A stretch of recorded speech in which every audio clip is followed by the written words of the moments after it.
ദൈവത്തിന് മഹത്വം ഉണ്ടാകട്ടെ. ക്രിസ്തുവിൽ എളിയവനായ എനിക്ക് ഈ ദേശത്ത് കടന്നു വന്ന് ദൈവം വെളിപ്പെടുത്തി തന്ന സത്യവചനങ്ങളെ പ്രസ്താവിക്കുവാൻ അവസരം നിന്ന ദൈവത്തിന് മഹത്വം. സത്യവചനം കേൾക്കുവാൻ ആഗ്രഹിച്ചിരിക്കുന്ന നിങ്ങൾക്ക് എൻ്റെ സ്നേഹവന്ദനം. ദൈവത്തിന് മഹത്വം ഉണ്ടാകട്ടെ. നാം ദൈവത്തിൻ്റെ പ്രവൃത്തികളെക്കുറിച്ച് നന്നായിട്ട് മനസ്സിലാക്കുന്നവരാണ്. പലപ്പോഴും വിശ്വാസികൾ പറയുന്നത് അവർക്ക് വേണ്ടി ദൈവം വലിയ വലിയ കാര്യങ്ങൾ ചെയ്തു എന്നാണ്. ഞങ്ങൾക്ക് വേണ്ടി ദൈവം പ്രവർത്തിച്ചു, എൻ്റെ മക്കൾക്ക് സുഖമല്ലായിരുന്നു, ദൈവം സൗഖ്യം തന്നു, സാമ്പത്തികമായി വളരെ ബുദ്ധിമുട്ട് അനുഭവിച്ചു, അവിടെ നിന്ന് ദൈവം പ്രവർത്തിച്ചു. ഇങ്ങനെ വിശ്വാസികൾ നിരവധി ദൈവപ്രവൃത്തികളെക്കുറിച്ച് പറയാറുണ്ട്. ചിലർ പറയുന്നത് ഞങ്ങൾ ക്രിസ്ത്യാനി ആയതുകൊണ്ടാണ് ഞങ്ങൾക്ക് ഉയർച്ചകൾ അനുഗ്രഹങ്ങൾ ഉണ്ടായെന്നാണ്. ദൈവത്തിന് മഹത്വം ഉണ്ടാകട്ടെ. നമ്മൾ സൂക്ഷ്മമായി വീക്ഷിച്ചാൽ ഹിന്ദുമത വിശ്വാസികളും ഇപ്രകാരം തന്നെ പറയുന്നത്, മുസ്ലിം സഹോദരങ്ങളും ഇത് തന്നെയാണ് പറയുന്നത്. എന്നാൽ എല്ലാ മതസ്ഥരും ഒരേ ഒരാളെയാണ് വിളിക്കുന്നതും കരയുന്നതും പ്രാർത്ഥിക്കുന്നതൊക്കെ. ദൈവത്തിൻ്റെ സ്തോത്രം.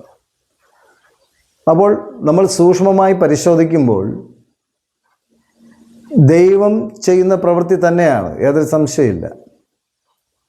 അത് പരിജ്ഞാനത്തോടെ മനസ്സിലാക്കുമ്പോൾ ദൈവം നമുക്ക് തന്നിരിക്കുന്ന ഓഹരിയാണ് ഈ ലോകത്തിലെ ജീവിതമെന്ന് പറയുന്നത്.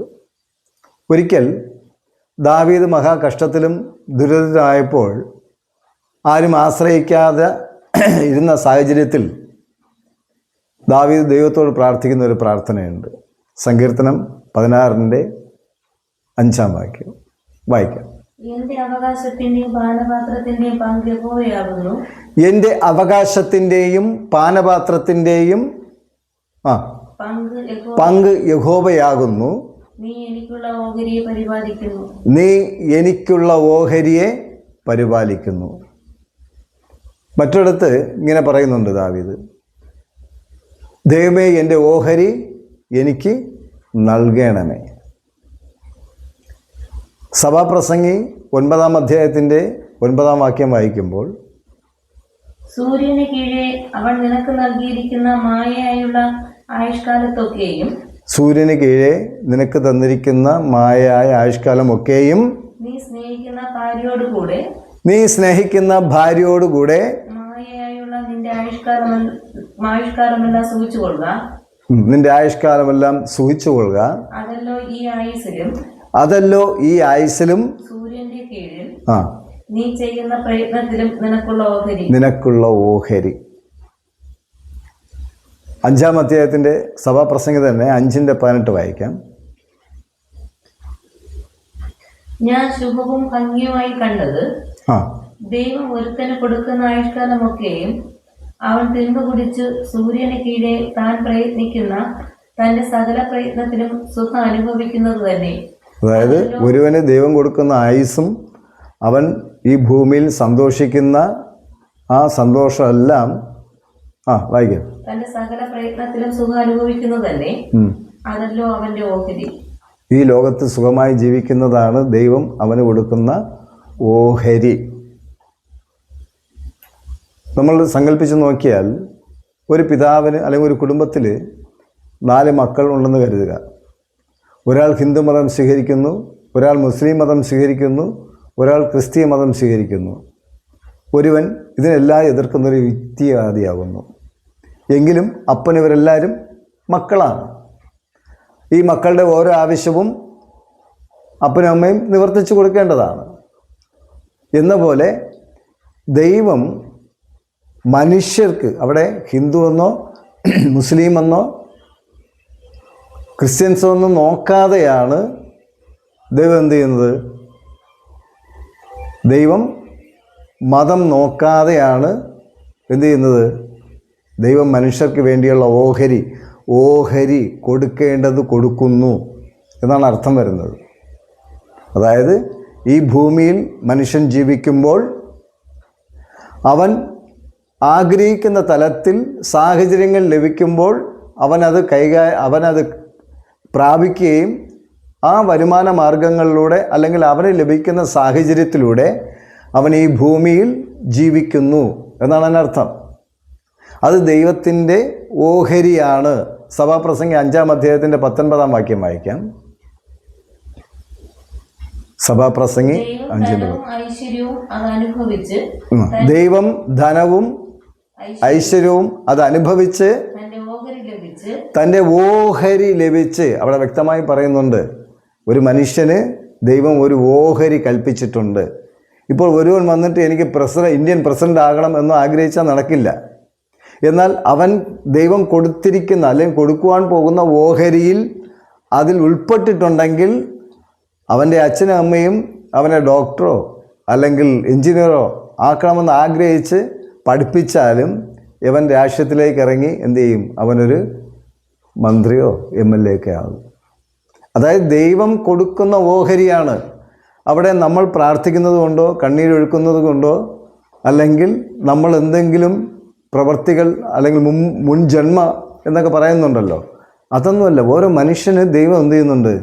ഓഹരി കൽപ്പിച്ചിട്ടുണ്ട്. ആ ഓഹരിയിൽ പെട്ടതാണ് നമ്മുടെ പല മനുഷ്യരിലും ഉണ്ടാകുന്ന ഓരോ വരുമാന മാർഗങ്ങൾ. വായിക്കാം. ഇതൊക്കെയും തന്റെ പ്രയത്നത്തിൽ സന്തോഷിപ്പാൻ അധികാരം കൊടുത്തിരിക്കുന്ന ഏത് മനുഷ്യനും അത് ദൈവത്തിൻ്റെ ദാനം തന്നെ. വ്യക്തമായി മനസ്സിലാക്കുകയാണെങ്കിൽ ഈ ലോകത്തിൽ ജീവിക്കുമ്പോൾ ഭൗതികമായി ലഭിക്കുന്ന ധനങ്ങൾ, വസ്തുവകകൾ അല്ലെങ്കിൽ കെട്ടിടങ്ങൾ, കാറ്, നമുക്ക് ജീവിക്കുവാനുള്ള സാഹചര്യങ്ങളൊക്കെയും ദൈവത്താൽ ലഭിക്കുന്നതാണ്. ആ ദൈവം ക്രിസ്ത്യാനി എന്നോ ഹിന്ദു എന്നോ അല്ലെങ്കിൽ മുസ്ലിം എന്നോ നോക്കിയിട്ടല്ല ദൈവം എന്ത് ചെയ്യുന്നത്? ഓഹരി നിശ്ചയിച്ചിരിക്കുന്നത്. ദൈവം സൃഷ്ടിച്ച സൂര്യൻ പ്രകാശം തരുമ്പോൾ എല്ലാവർക്കുമാണ് ആ പ്രകാശം ദൈവം തരുന്നത്. മഴ പെയ്യ്ക്കുമ്പോൾ എല്ലാവർക്കുമാണ് മഴ പെയ്യിക്കുന്നത്. അതുകൊണ്ട് ദൈവത്തിൻ്റെ ഓഹരിയാണ്.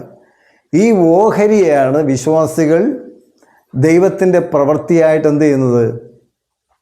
പറയുന്നതും ഘോഷിക്കുന്നതും. ഇത് ദൈവം അവന് വേണ്ടി വെച്ചിരിക്കുന്നതാണ്, മനുഷ്യർക്ക് വെച്ചിരിക്കുന്നതാണ്.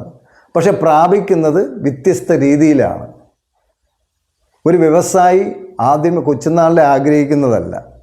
അവൻ്റെ സാഹചര്യങ്ങൾ അവൻ അനുകൂലമായി വരുമ്പോൾ അവനൊരു വ്യവസായിയാകുന്നു. അതുപോലെ പലരും പലതരത്തിലാകുന്നത് ദൈവത്തിൻ്റെ വാക്കനുസരിച്ച്, തിരുവഴുത്തനുസരിച്ച് ദൈവം നൽകിയിരിക്കുന്ന ഓഹരിയിൽ പെട്ടതാണിത്. ദൈവത്തിന് മഹത്വം ഉണ്ടാകട്ടെ. എന്നാൽ ചിലർ എത്ര തന്നെ പരിശ്രമിച്ചാലും അവന് ദൈവത്തിൻ്റെ ഓഹരി പ്രാപിക്കാൻ കഴിയുന്നില്ല. അവൻ പലവിധമായ സാഹചര്യങ്ങൾ അവൻ്റെ മുമ്പിൽ വന്നു, പലതും ചെയ്തു നോക്കി, പലതും പ്രവർത്തിച്ചു നോക്കി. പക്ഷേ സന്തോഷത്തോടെ ജീവിക്കുവാനോ നല്ലൊരു വിവാഹം കഴിച്ച് ജീവിക്കാനോ അവന് കഴിയുന്നില്ല. അതിന് കാരണം തിരുവഴുത്തിൽ പറയുന്നത് പൂർവികന്മാരുടെ അകൃത്യങ്ങൾ, മാതാപിതാക്കളുടെ അകൃത്യങ്ങൾ നമ്മുടെ മേൽ ദൈവം ചുമത്തുകയാണെങ്കിൽ, അല്ലെങ്കിൽ ആഭിചാര കർമ്മങ്ങൾ, വിടക്കേണ്, കൺപേർ ദോഷം, ഇങ്ങനെ നിരവധി കാര്യങ്ങൾ തിരുവഴുത്തിൽ പറയുന്നുണ്ട്. ശാപദോഷങ്ങൾ, ഇതൊക്കെ ഉണ്ടെങ്കിൽ ഒരുപക്ഷെ ഒരു മനുഷ്യൻ എത്ര തന്നെ പരിശ്രമിച്ചാലും അവൻ ജീവിതത്തിൽ ഒന്നും പ്രാപിക്കാതെ ആകുകയും മാത്രമല്ല അവനൊരു മാനസിക രോഗിയോ തീരാ രോഗിയോ ആയിത്തീർന്ന് ജീവിതം നശിപ്പിക്കുന്നത് നമുക്ക് കാണാൻ കഴിയും. എന്നാൽ അതിൻ്റെയൊന്നും ആവശ്യമില്ല. കാരണം ദൈവം ഒരു മനുഷ്യനെ നൽകാൻ പോകുന്ന ഓഹരി അവന് തന്നെ ലഭിക്കുക തന്നെ ചെയ്യും. അത് തടസ്സം വരുന്നുവെങ്കിൽ നേരത്തെ പറഞ്ഞത് ആ കാര്യങ്ങളാൽ തടസ്സം വന്നേക്കാം. അതിനൊരു പരിഹാര മാർഗം ഉണ്ട്. യഥാർത്ഥമായി ദൈവത്തെ അറിയുന്ന ദൈവത്തിൻ്റെ പുരുഷന്മാരുടെ അടുക്കൽ പോയി ഉപദേശങ്ങൾ നേടിയാൽ അതിനനുസരിച്ച് ക്രമീകരിക്കാവുന്നതേ ഉള്ളൂ. ദൈവത്തിന് മഹത്വം ഉണ്ടാകട്ടെ. അപ്പോൾ ഇതെല്ലാം ദൈവത്തിൻ്റെ പ്രവൃത്തികളായിട്ടാണ് വിശ്വാസികൾ എന്ത് ചെയ്യുന്നത്? പറയുന്നത്. അവിടെ ക്രിസ്ത്യാനി ആയതുകൊണ്ടോ അല്ലെങ്കിൽ ഹിന്ദുമതം സ്വീകരിച്ചതുകൊണ്ടോ മുസ്ലിം മതം സ്വീകരിച്ചതുകൊണ്ടല്ല. ദൈവം ഇതെല്ലാം പരിഗണിക്കുന്നത് മനുഷ്യനെന്ന നിലവാരത്തിലാണ്. മനുഷ്യനായതുകൊണ്ടാണ്, ദൈവത്താൽ സൃഷ്ടിക്കപ്പെട്ട മനുഷ്യരായതുകൊണ്ട് മനുഷ്യൻ എന്ത് ചെയ്യുന്നു? വേണ്ടുന്നതൊക്കെ അവന് അർഹതപ്പെട്ട രീതിയിൽ ദൈവം നിശ്ചയിച്ചിരിക്കുന്ന ഓഹരികൾ അവന് ലഭിക്കുന്നു. ഇത് ദൈവത്തിൻ്റെ സാധാരണ പ്രവൃത്തിയാണ്. എന്നാൽ മനുഷ്യനിൽ ദൈവത്തിൻ്റെ പ്രവൃത്തി എന്ന് പറയുന്നത് ഉൽപ്പത്തിയുടെ പുസ്തകം 11-ാം അധ്യായത്തിൻ്റെ 32-ാം വാക്യം വായിക്കാം. തേരഹ് ഹാരാനിൽ വെച്ച് മരിച്ചു. തേരഹ് ഹാരാനിൽ വെച്ച് മരിച്ചു. യഹോവ അബ്രാമിനോട് അരുളി ചെയ്തതെന്തെന്നാൽ, യഹോവ അബ്രഹാമിനോട് അരുളി ചെയ്തതെന്തെന്നാൽ, നീ നിന്റെ ദേശത്തെയും ചാർച്ചക്കാരെയും പിതൃഭവനത്തെയും വിട്ടു പുറപ്പെട്ട് നീ നിന്റെ ദേശത്തെയും ചാർച്ചക്കാരെയും പിതൃഭവനത്തെയും വിട്ട് ഞാൻ നിന്നെ കാണിപ്പാനിരിക്കുന്ന ദേശത്തേക്ക് പോകാം. ഞാൻ നിന്നെ കാണിപ്പാനിരിക്കുന്ന ദേശത്തേക്ക് പോകാം. ഇത് ദൈവത്തിൻ്റെ പ്രവൃത്തിയാണ്. ഇത് ദൈവത്തിൻ്റെ ഓഹരിയിൽ പെട്ടതാണോ എന്ന് ചോദിച്ചാൽ ഇത് ദൈവത്തെ പ്രിയപ്പെടുന്ന, ദൈവത്താൽ പ്രിയപ്പെടുന്ന മനുഷ്യർക്ക് വേണ്ടി, നമുക്കറിയാലോ, നമ്മൾ ഏത് അച്ഛനും അമ്മയ്ക്കും 2-3 മക്കളുണ്ടെങ്കിൽ ഒരു പ്രത്യേക സ്നേഹം ഏതെങ്കിലും ഒരു മകനോടോ മകളോടോ കാണിക്കും. അതെന്തുകൊണ്ടാണ്? അപ്പൻ്റെ അല്ലെങ്കിൽ അമ്മയുടെ ഇഷ്ടപ്രകാരം ജീവിക്കുന്നത് കൊണ്ടാണ്.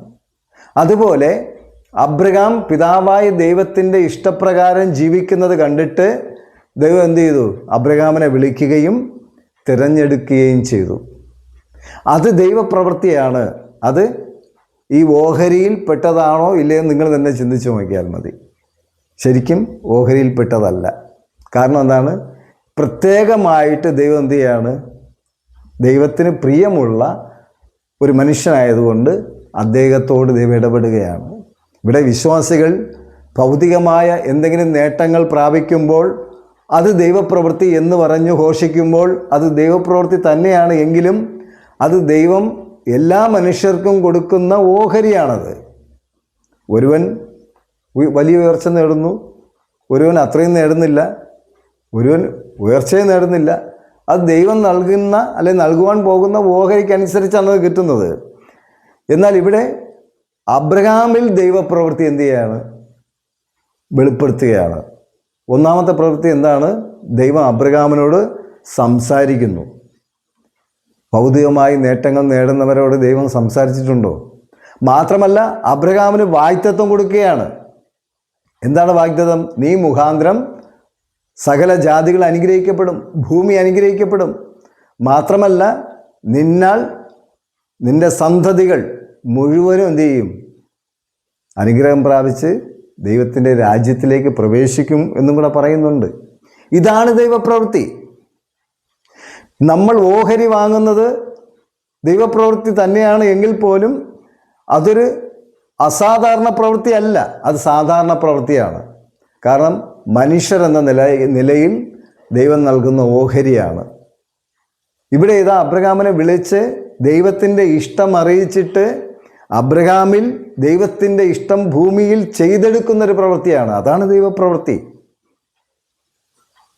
അങ്ങനെ പ്രവർത്തിക്കുന്ന വ്യക്തികൾക്ക് കൊടുക്കുന്ന ഓഹരി അത് പ്രത്യേകമാണ്. ഈ ഓഹരിയിൽ നിന്നും വ്യത്യസ്തമാണ്. സങ്കീർത്തനം 105:11 വായിച്ചാൽ അത് മനസ്സിലാക്കാൻ കഴിയും. നിന്റെ അവകാശത്തിന്റെ ഓഹരിയായി ഞാൻ നിനക്ക് കനാൻ ദേശം തരും എന്ന് അരുളി ചെയ്തു. ഞാൻ നിനക്ക് കനാൻ ദേശം തരുമെന്ന് ദൈവം അരുളി ചെയ്തു. നേരത്തെ നമ്മൾ വായിച്ചതുപോലെ ദൈവത്തിൻ്റെ ദാനമായ ഓഹരി നമ്മൾ അങ്ങോട്ട് കരഞ്ഞെന്ത് ചെയ്യാണ്? ഓരോന്ന് പ്രാപിക്കുകയാണ്. അല്ലെങ്കിൽ നേർച്ചകൾ നേരുന്നു, ദൈവത്തെ വിളിക്കുന്നു, ദൈവത്തോട് പ്രാർത്ഥിക്കുന്നു, കാണിക്കയിടുന്നു, പള്ളിയിൽ പോകുന്നു, ഓരോ വിഷയങ്ങൾ പറയുന്നു, ചിലരിതിനെ മുതലെടുക്കുന്നു, പ്രാർത്ഥിച്ചത് കൊണ്ടാണ് അവന് ജോലി കിട്ടിയതെന്ന് പറയുന്നു, അല്ലെങ്കിൽ ഞാൻ നേർച്ച നേർന്നുകൊണ്ടാണ് ജോലി കിട്ടിയെന്ന് പറയും. ഇത് നേർന്നാലും നേർന്നില്ലെങ്കിലും നിൻ്റെ ഓഹരി നിനക്ക് ലഭിക്കുക തന്നെ ചെയ്യും.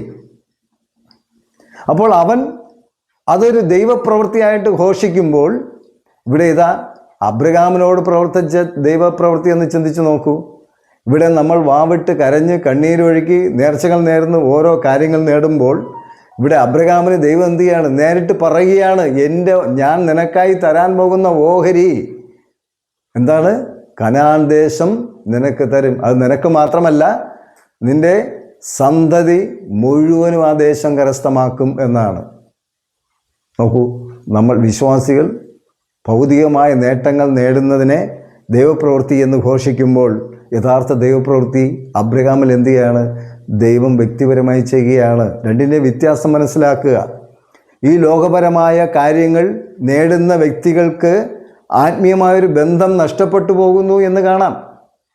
എന്നാൽ ഇവിടെ അബ്രഹാം അനുഗ്രഹത്തോട് കൂടെ ആയിരിക്കുമ്പോഴാണ് ദൈവം വീണ്ടും അവനോട് സംസാരിക്കുന്നത്, ഞാൻ നിന്നെ അനുഗ്രഹിക്കുമെന്ന്. മാത്രമല്ല, അബ്രഹാമിന് കൊടുത്ത വാഗ്ദത്ത പ്രകാരം അബ്രഹാമും അവൻ്റെ സന്തതികളും ദൈവരാജ്യത്തിൽ പ്രവേശിക്കുമ്പോൾ ഭൗതികമായി ദൈവത്തിൻ്റെ ഓഹരി പ്രാപിച്ചിട്ട് ഈ പ്രവൃത്തിയെ കണ്ട് ദൈവം എന്നെ സ്നേഹിക്കുന്നു, ദൈവം എന്നെ ഇഷ്ടപ്പെടുന്നത് കൊണ്ടാണ് എന്നെ അനുഗ്രഹിക്കുന്നത്, എൻ്റെ മക്കൾക്ക് വരുമാന മാർഗങ്ങളൊക്കെ തരുന്നതെന്ന് പറഞ്ഞുകൊണ്ട് നമ്മൾ സ്വയം എന്ത് ചെയ്യാണ്? പരിജ്ഞാനമില്ലാത്തവരായി തീരുകയാണ്. നമ്മൾ ഭൗതികത്തിൽ ജീവിച്ച് വിശ്വാസികളായിരിക്കുന്ന നാം ഓരോന്ന് ദൈവത്തോട് ചോദിച്ച് വാങ്ങി അനുഭവിച്ചിട്ട് ഈ ലോകത്തിൽ തന്നെ അവസാനിക്കുമ്പോൾ ചോദിക്കാതെ ലഭ്യമാകുന്നത് ആർക്കാണ്? ദൈവത്താൽ വിളിക്കപ്പെട്ടവർ. അവർ ഈ ലോകത്തിൽ സുഖമായി അനുഗ്രഹമായി ജീവിക്കുകയും ചെയ്യും. മാത്രമല്ല, അവർ ദൈവരാജ്യത്തിൽ പ്രവേശിക്കുകയും ചെയ്യുമെന്ന് നമുക്ക് മനസ്സിലാക്കുവാൻ കഴിയുന്നു.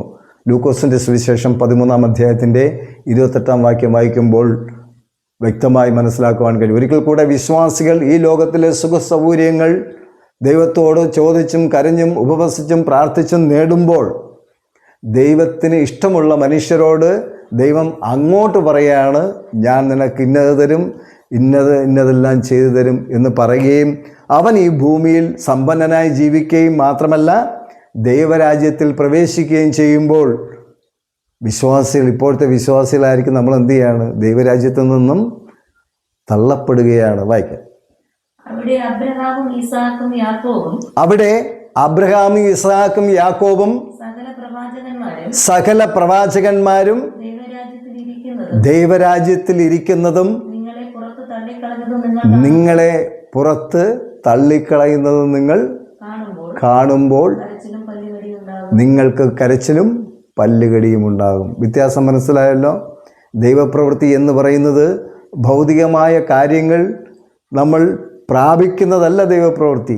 ആത്മീയമായ കാര്യങ്ങൾ ദൈവം നമുക്ക് ഇങ്ങോട്ട് തരുന്നതാണ് ദൈവപ്രവൃത്തി. അപ്പോൾ ഭൗതികമായ നേട്ടങ്ങൾക്ക് വേണ്ടി നമ്മൾ ദൈവത്തെ അന്വേഷിച്ച് എന്തെങ്കിലും പ്രാപിക്കുന്നത് അത് നമുക്ക് ദൈവം തന്നിരിക്കുന്ന ഓഹരിയാണ്. നമ്മൾ കരഞ്ഞാലും കരഞ്ഞില്ലെങ്കിലും ചിലപ്പോൾ ചില തടസ്സങ്ങളൊക്കെ ഉണ്ടാകും. ചിലപ്പോൾ ചില കാര്യങ്ങൾ നടക്കാൻ അല്പസമയം എടുത്തെന്നിരിക്കും. എങ്കിലും അവർക്ക് കിട്ടേണ്ടത് അത് കിട്ടുക തന്നെ ചെയ്യും. എന്നാൽ അത് പ്രാപിച്ചുകൊണ്ട് നമ്മൾ ഈ ലോകത്തിലേക്ക് തന്നെ തീരുമ്പോൾ ദൈവത്താൽ വിളിക്കപ്പെട്ട അബ്രഹാം എന്താണ് ചെയ്യുന്നത്? അവൻ ഈ ലോകത്തിൽ സുഖസൗകര്യത്തോടുകൂടി ജീവിക്കുകയും ചെയ്യും. മാത്രമല്ല, അവനും അവൻ്റെ സന്തതികളും സകല പേരും ദൈവരാജ്യത്തിൽ പ്രവേശിക്കുമ്പോൾ നമ്മൾ എന്താണ് ചെയ്യുന്നത്? അവർ പ്രവേശിക്കുന്നത് നമ്മൾ കാണുമ്പോൾ, ദൈവരാജ്യത്തിൽ ഇരിക്കുന്നത് നമ്മൾ കാണുമ്പോൾ നമുക്കവിടെ പ്രവേശിക്കാൻ പറ്റാത്തൊരവസ്ഥയിലേക്ക് നമ്മൾ പുറന്തള്ളപ്പെടുകയാണ് എന്നുള്ള സത്യം മനസ്സിലാക്കുവാൻ ഈ ദൈവവചനത്തിലൂടെ നിങ്ങൾ കഴിയട്ടെ എന്ന് പറഞ്ഞുകൊണ്ട് എൻ്റെ വാക്കൊന്നും വിരമിക്കുന്നു. ദൈവത്തിന് മഹത്വം ഉണ്ടാകട്ടെ.